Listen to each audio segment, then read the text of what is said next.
सबको विदित है कि संध्या वंदन सभी को करना चाहिए।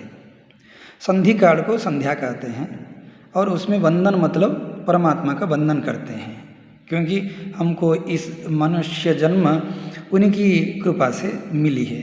तो हम उसका उनका अनुग्रह को जो जताने का जो तरीका है, उनसे जो आशीर्वाद और उनसे जो जताने का तरीका है, उसी को हम संध्या वंदन कहते हैं। सम्यक ध्यायन्ते परमात्मनम इति संध्या, परमात्मा को अच्छे से ध्यान करने का जो तरीका है उसी को हम संध्या वंदन कहते हैं। तो इसी क्रम से सभी ऋग्वेदीय संध्या वंदन, यजुर्वेद संध्या वंदन, सामवेद संध्या वंदन, अथर्ववेद संध्या वंदन, ऐसे चारों वेद की संध्या वंदन होते हैं। संध्या वंदन कौन कर सकते हैं, ऐसे प्रश्न आता है। संध्या वंदन सभी कर सकते हैं, सभी को संध्या वंदन करना चाहिए। ऐसे कोई नियम नहीं है कि संध्या वंदन किसी को नहीं करना चाहिए। भगवान को प्रार्थना करने के लिए कहीं पे भी मना नहीं किया है, कहीं पे भी मना नहीं किया गया है, क्योंकि सम्यक ध्यायन्ते परमात्मानम इति संध्या। तो परमात्मा को संध्या करने का जो तरीका है वो ही है संध्या। वो भी कब किया जाता है, संधि काल में किया जाता है। तो प्रातः संध्या वंदन किया जाता है तो प्रातः काल में, सूर्योदय प्रातः काल, माध्याह्निक और सायंकाल संध्या वंदन जो है 3 बार होता है। प्रातः काल का संध्या वंदन कब होता है, जो उषक काल होता है, सूर्योदय का उषक काल होता है, तो उस समय को उषक काल में प्रातः काल का संध्या वंदन करना चाहिए, सूर्योदय का पहले से, सूर्योदय का समय पे।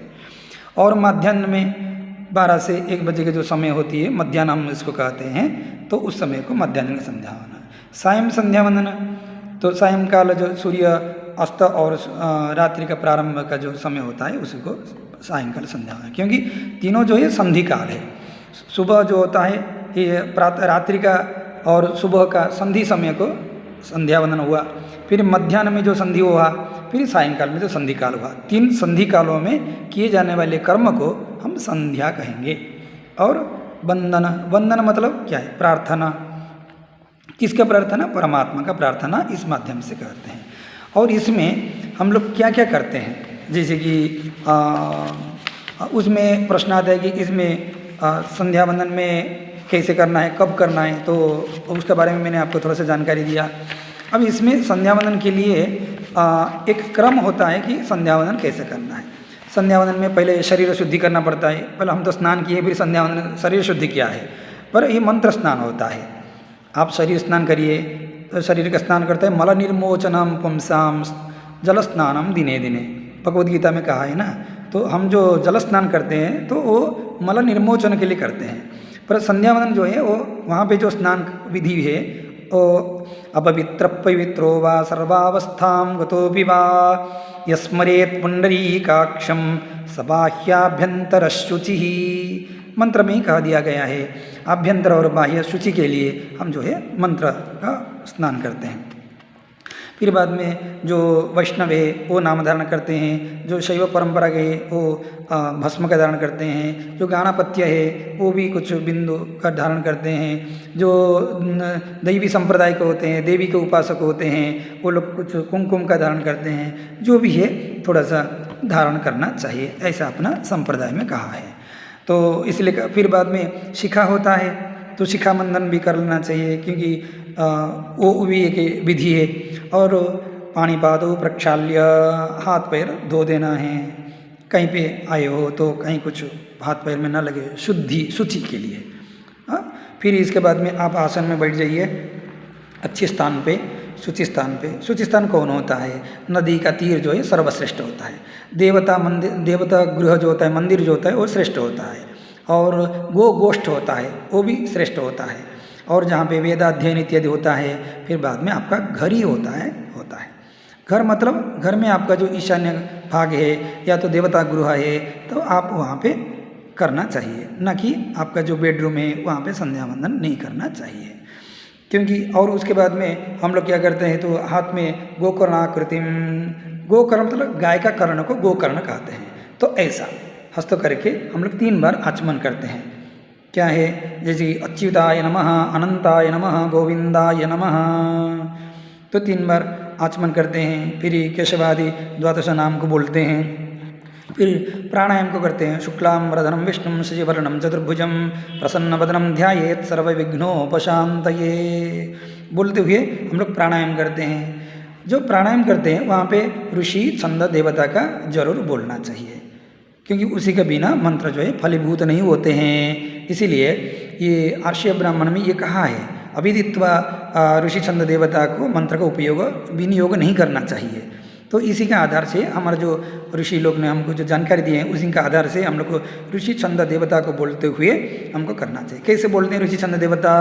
जैसे कि हम प्राणायाम करते हैं तो प्रणवस्य परब्रह्म ऋषि दैवी गायत्री छंद परमात्मा देवता प्राणायामे विनियोग। क्योंकि देवता का श्रेष्ठ है तो शिरस स्पर्श करना है, और ये छंद जो है मुख से उच्चारण होता है तो छंद का होता है, और हृदय में देवता का वास होता है, इसलिए हमको हृदय स्पर्श करना है। तो आप बोलेगी वो स्थान को क्यों स्पर्श करने? सब कुछ एक लॉजिक है। और श्रेष्ठत्वात् शिरस को स्पर्श करते हुए छंद जो है मुख से वाणी आने के नाते वहाँ स्पर्श करते हैं, और यहाँ पे हृदय में भगवान का विद्यमान है, इसीलिए स्पर्श करते हैं। तो इसी के बाद में विनियोग करने के बाद में फिर हम लोग प्राणायाम करते हैं। प्राणायाम का विधि विधान होता है, तो गायत्री मंत्र का स्मरण करते हुए 3 बार लेना, 3 बार रखना, 3 बार छोड़ना, तो ये एक क्रिया होता है। ईड़ा कुंभक पूरक जो कुंभक होता है उसी का क्रम से। फिर बाद में संकल्प करते हैं। संकल्प के बाद में हम क्या कहते हैं, प्रातः संध्या के लिए प्रातः संकल्प, तिथि वार नक्षत्र जो तिथि होता है जिस स्थान में है तो वो बोलते हुए हम लोग देश काल संकीर्त्य प्रातः संकल्प, प्रातः संध्या, मध्याह्न संध्या, सायं संध्या करिष्ये करके हम लोग बोलते हैं। तो इसी क्रम से जो है संध्या वंदन हम लोग कर लेते हैं। संकल्प करके फिर संकल्प करके फिर आपो इष्टादि मंत्र प्रक्षण करते हैं। एक बार फिर से आपो इष्टामयो भुवः करके बोलते हैं। फिर अपाम प्राशन होता है, क्योंकि हम रात में जो पाप किए हैं, जैसे कि सूर्यश्च मन्युश्च मन्युपतेश्च मन्युकृतेभ्यः पापेभ्यो रक्षन्तां यद्रात्र्या पापमकार्षं मनसा वाचा हस्ताभ्यां पद्भ्यामुदिरेण शिष्णा रात्रिस्तदबलुम्पतु यत्किञ्च दुरितं मयि इदमहं माममृतयोनौ सूर्यज्योतिषि जुहोमि स्वाहा। तो कहा थे कि हमारा जो शरीर से, मन से, काया से, वाचा से, लिंग से, कहीं से भी हमारा जो कुछ भी पाप हुआ हो तो वो पाप का नष्ट हो, इसलिए हम लोग क्या करते हैं, वहाँ पे आचमन करते हैं, उसी को दिव्य आचमन करते हैं। फिर इसी प्रकार से माध्याह्न और सायंकाल का भी करते हैं। सुबह काल सूर्य को लेते हुए शाम को ऐसे देवताओं का ध्यान करते हुए करते हैं। फिर बाद में आचमन के बाद में फिर प्रोक्षण होता है। फिर बाद में भगवान को अर्घ्य प्रदान करते हैं, सूर्य भगवान को अर्घ्य प्रदान करते हैं, क्योंकि ये टोटल संध्या वंदन जो है ये सूर्य भगवान का जो प्रार्थना का तरीका है वो वही संपूर्ण वही है इसमें। फिर हम लोग सूर्य को अर्घ्य देते हैं। अर्घ्य के बाद में प्रातः मध्याह्न सायंकाल का अर्घ्य की व्यवस्था है, कितना कैसा अर्घ्य देना है। फिर ध्यान करते हैं, गायत्री का ध्यान करते हैं। गायत्री, सावित्री होते हैं तो सरस्वती तीनों का प्रातः मध्याह्न सायंकाल, तो सुबह गायत्री का, मध्याह्न में सावित्री का, सायंकाल में सरस्वती का, तो उनका ध्यान करते हैं। ध्यान के बाद में फिर तर्पण होता है, जप होता है, तर्पण होता है। आदित्यम तर्पयामि, सोमम तर्पयामि, अंगारकम तर्पयामि इत्यादि सब तर्पण करते हुए देवताओं का तर्पण करके फिर जप का देवता प्रार्थना और जप करते हैं। उसके से पहले आसन शुद्धि भी किया जाता है, क्योंकि आसन शुद्धि करने पर क्या होता है, हम जिस आसन में बैठे हैं वो सिद्धासन हो, सब मंत्रपूर्वक करते हैं। तो इसी क्रम से क्या है, अंगन्यास भी होता है संध्या वंदन में, अंगन्यास करते हैं। तो तत्सवितु अंगुष्ठाभ्याम नमः। देखिए ये अंगुष्ठ है, ये मध्यमिका है, ये मध्यमा है, ये तर्जनी, ये अंगुष्ठ, तर्जनी, मध्यमा और अनामिका, ये कनिष्ठिका। तो ये जब संध्या करन्यास करते हैं वहाँ पे भी ऋषि छंद देवता भी कहा के करते हैं। कहते तत्सवितुर् ब्रह्मात्मने अंगुष्ठाभ्याम नमः, वरेण्यं विष्णात्मने तर्जनीभ्याम नमः, भर्गो देवस्य रुद्रात्मने मध्यमाभ्याम औषध, धीमहि ईश्वरात्मने अनामिकाभ्यां, धियो यो न ज्ञानात्मने कनिष्ठिकाभ्याम औषध इत्यादि, प्रचोदयात् सर्वात्मने करतलकरपृष्ठाभ्याम वट, ये सब भी करते रहते हैं। ऐसे पूरा विधि विधान जो है संध्या वंदन के लिए है। फिर गायत्री का ध्यान है, आप सब जानते होंगे कि एक प्रसिद्ध श्लोक है, मुक्ता विद्रुमहे मनुलधबल करके, वो श्लोक जो होता है।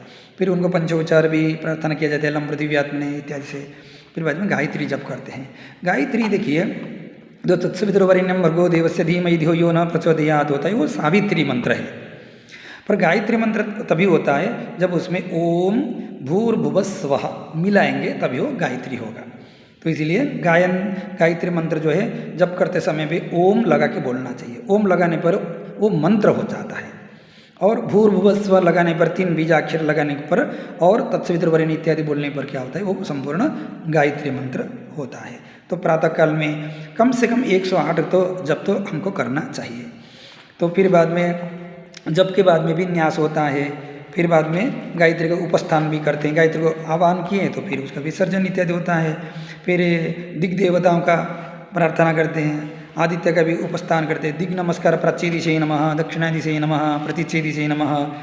फिर प्रार्थना इसी हिसाब से करते समय पे फिर गोत्र इत्यादि प्रवर बोल के उसको क्या करते हैं, फिर समाप्ति करते हैं। जैसे कि गोत्र होता है आंग्रस भारस्पत्य भारद्वाज त्रयर्षेय प्रवरान्वित भारद्वाज गोत्र शुक्ल यजुर्वेदांतर्गत यत् सामवेदांतर्गत द्राह्यण सूत्र सामवेदांतर्गत कृष्ण अंत शर्मा अम्बो अभिवादये, ऐसा गोत्र प्रवर बोलते हुए नमस्कार करके संध्या वंदन जो नीचे जो आसन है वहाँ पे जो जल बिंदु पड़ा है उसको थोड़ा सा ला के चक्षु में स्पर्श करना चाहिए। ये होता है एक सामवेद का एक संध्या वंदन का एक सामान्य विधि है। पर आपको ये प्रश्न होता है जो हम गायत्री मंत्र का ही क्यों जप न करें, बाकी का क्यों ना करें, तो कहते कि गायन्तम त्रायते इति गायत्री, तो प्रार्थना करने वाला का वो रक्षण करती है, इसीलिए उसको गायत्री का जप करना चाहिए। गायत्री जो है मंत्रों में सर्वोत्कृष्ट मंत्र है, इसीलिए गायत्री मंत्र प्रथमतया जप करना चाहिए। जब आप गायत्री मंत्र जप कर लेते हैं फिर आपको लग रहा है कि आपका इष्ट देवता ईश्वर है, तो आप ओम नमः शिवाय करके पंचाक्षरी मंत्र को भी जप 108 भी कर सकते हैं। फिर बाद में होता है कि आप विष्णु भक्त हैं तो आप विष्णु जी का ओम नमो नारायणाय या तो नमो भगवते इत्यादि जो भी मंत्र आपका आ रहा है तो वो भी मंत्रों का आप जप कर सकते हैं। कुछ साधक होते हैं बहुत सारे मंत्र को जप करना चाहते हैं तो वो गायत्री का करने के बाद में ही करना चाहिए, क्योंकि गायत्री मंत्र से ही आप पहले शुद्धता होंगे और आप सभी कर्म का अधिकार प्राप्त करेंगे। बिना गायत्री मंत्र का संध्या वंदन नहीं करते हुए आप सुबह से लेकर शाम तक कोई भी कर्म का अधिकारी नहीं हो सकते हैं।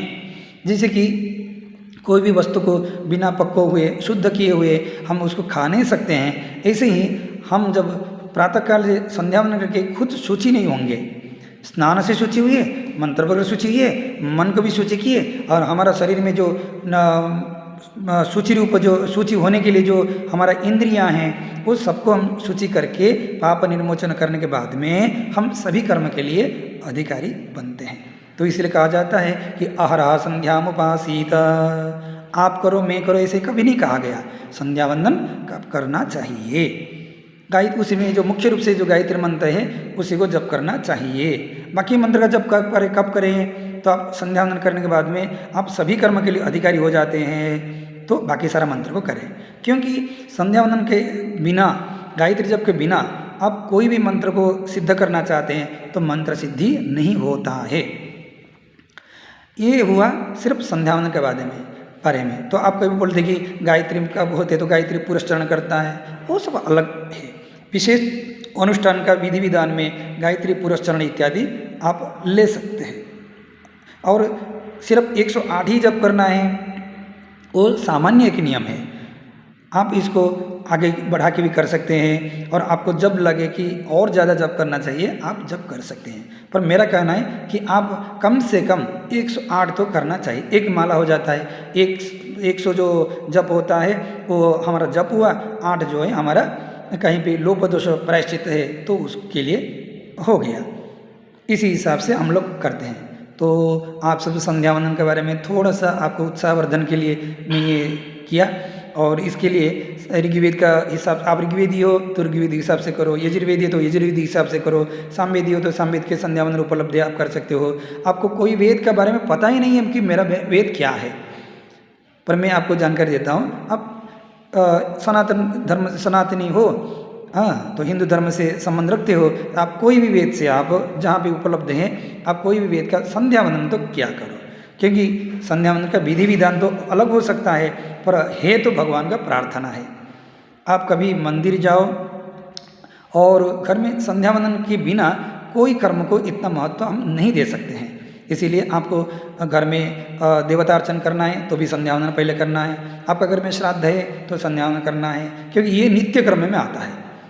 कुछ होता है नित्य कर्म, नैमित्तिक कर्म होता है, काम्य कर्म होता है। तो ये जो है आपको जैसे सांस आप लेते हो, जैसे आप तीन बार भोजन लेते हो, ऐसे आपको पाप का स्पर्श न हो और आप शुद्धभूत हो, ब्रह्म वस्तु का ब्रह्मत्व प्राप्त हो और इस जन्म को सिद्ध करना हो, आगे बढ़ना है। मैं आपको बताऊं, गायत्री मंत्र का अंदर इतना ताकत है कि आपका सारे जो मनोभीष्टता है वो पूर्ण कर लेती है। आप संध्यावन करिए, गायत्री मंत्र 108 मंत्र तो जप करते रहिए। देखिए धीरे धीरे धीरे जो मंत्र सिद्ध होते जाएगा, धीरे धीरे आप कभी सोचे भी होंगे या तो मन में आता है कि मेरे को आज यह वस्तु चाहिए, देखे ना कहीं कोई आपके जब ला के देते रहेगा तो आपको मन में थोड़ा सा कि अनबनी बनेगी, मैं उसको नहीं जानता था पर मेरा मन में यही विचार आया, तो ये विचार को कौन जानते हुए मेरे तक ये वस्तु पहुंचाया, या तो मेरा ये जो काम अत्यंत कठिन था ये क्यों इतना सरल से हो गया। तो कई जो है आपके साथ में विस्मयकर स्थिति भी आ सकता है। आप तब महसूस करेंगे कि मैंने कुछ किया हूँ, उसका बदल में मेरा कोई काम बिना बोले कोई तो कर रहा है। जैसे कि माँ को पता रहता है कि उसका बच्चे को कब भूख लगेगा, कितना खिलाना है, कैसे क्या करना है, ऐसे ही बस हमको बस कहना है कि भूख लग रहा है, या तो घर का अंदर आके ही बोलना पड़ता है कि मेरे को भूख लग रहा है, मैं खाना खाऊं, तो फिर वो सारा जैसे खिला देती है। इसीलिए भगवान को प्रार्थना करना है, जरूर प्रार्थना करना है और जीवन को भी सार्थक्य बनाना है। हम धर्म सब कुछ छोड़ते हुए ये एक हमारा नित्य कर्म समझते हुए हम इसी को धार्मिक अनुष्ठान समझे, नित्य कर्म समझे, पर जीवन को सार्थक्य करने के लिए ये कोई धार्मिक अनुष्ठान नहीं है, ये जीवन को सार्थक्य करने के लिए इसमें है। मैं आपको सिर्फ अभी एक सामान्य विचार से कहा, पर तार्किक हिसाब से कहूँ कि सूर्य का जो किरण है वो हमारा शरीर में गिरने पर हमको कई बीमारियों का नष्ट कर देता है, जैसे कि पाइल्स, पैरालिसिस से लेके कई बड़े बड़े कैंसर इत्यादि बीमारियों का नष्ट करने का शक्ति जो है सूर्य किरण में रहता है। आपको पता होगा कि कोई भी डॉक्टर के पास में आप जाएंगे तो आपका शरीर में विटामिन डी का वो टैबलेट देते हैं, क्योंकि आप सूर्य किरण में आपका उपस्थिति नहीं होने से वो शक्ति जो है आपका कम होने के नाते। तो सूर्य का उपासना करने के लिए, सूर्य के साथ में रहने के लिए, सूर्य का नज़दीक आने के लिए, हमारा शक्ति अंदरूनी शक्ति बढ़ाने के लिए, इंद्रिय में शक्ति बढ़ाने के लिए। और देखिए गायत्री मंत्र का जप करने से हमारा जो बुद्धि है वो अत्यंत तीव्र होता है, क्योंकि हे सविता हम सबका, और वो जो गायत्री मंत्र जो है एक सामूहिक प्रार्थना है, आपका भी भलाई होगा और आपका साथ में जो समाज है उसका भी भलाई इसी मंत्र में ही है। इसीलिए ये मंत्र अत्यंत श्रेष्ठ है, क्योंकि ऐसा कोई मंत्र संसार में नहीं जिसमें सभी के लिए प्रार्थना हुआ हो। क्योंकि मंत्र कैसा है, ओम भूर्भुवस्वाहा तत्सवितुर्वरेण्यं भर्गो देवस्य धीमहि धियो यो नः प्रचोदयात्। वो कहता है कि हमारा बुद्धि को, मेरी बुद्धि को नहीं, धियः यः नः प्रचोदयात्, ये अस्मत् शब्द का अस्मान नः इस शब्द का रूप है। प्रचोदयात्, प्रचोदना करो, हम सभी का बुद्धि को प्रचोदन करो, प्रचोदना दो सूर्य को।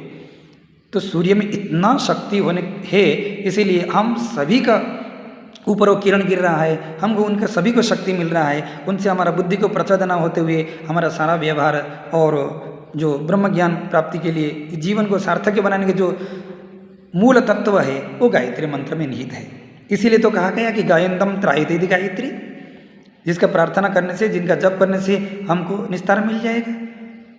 तो आप सब जब ये छोटे छोटे जो तत्व है, और बहुत सारा लॉजिक कोई भी आपको बोले, मैं भी बोल सकता हूँ, आप भी जानते होंगे, ये सबको भी आप ग्रहण करिए। पर मेरा ये कहना आप सबसे आग्रह है कि आप सभी कभी भी संध्यावंदन बिना करते हुए मत रहिए। हर धर्म संप्रदाय पंथा में प्रार्थना करना एक अनिवार्य है, क्योंकि जीवन का लक्ष्य भगवत प्राप्ति है, जीवन का लक्ष्य और कुछ भी नहीं है। इस जन्म को, मनुष्य जन्म को सार्थक्य करना है तो हमको भगवान का प्रार्थना करना चाहिए। और ऋषि मुनियों का द्वारा जो दिया गया है ये मार्ग, हम उनको अपनाते हैं तो हमारा बहुत शीघ्र ही हम लोग जो भगवत प्राप्ति कर सकते हैं, इस जन्म को सार्थक कर सकते हैं। उसका मूल बीज तंत्र मंत्र जो भी है, क्रिया है, वो है संध्या वंदना। तो आप जरूर अपनाइए। मैं भी देखता हूँ कि इस संध्या वंदन से आपको कितना फ़ायदा मिलता है, उसी का इंतज़ार में रहता हूँ।